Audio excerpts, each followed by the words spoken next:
Now I'll talk about some of the sensors and parts and components that make this robot more sophisticated.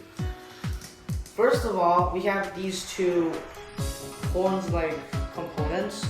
These two are for when the ball, when it shoots, sometimes it might not hit the top goal and it instead rebounds back. When it rebounds back, the large possibility is that it will hit either this part or this part and then land back in, so we can reload and shoot again.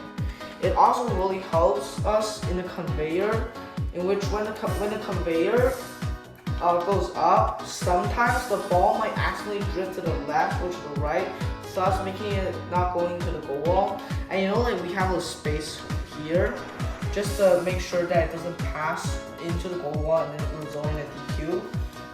So therefore, we added these two to make sure it goes right through the middle, to make sure the conveyor belt pushes it right through the middle and into the goal zone. Now I'll also talk about some of the sturdiness of the robot. For one thing, we use many triangles on our robot. For example, this part is a triangle.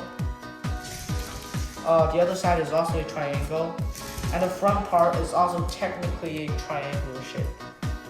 This is to make it more sturdy. For one example, this part is one of the most sturdiest part of the robot. You can see from how impossible it is to bend this part. The reason why we made it that stable is that we use a lot of strength, like torque on the chassis while driving. So therefore, when we line with the goal wall, it results in a really big bang into the goal wall. If it weren't to be that sturdy, we have many encounters in which some of this part broke, and you see this part is where we connect all the pneumatics. So if this part broke, some of the tubing might disconnect and result in air leak failure. So therefore, we made this part extremely sturdy. The brain is attached with an L shape into one of the 2x20s inside the robot.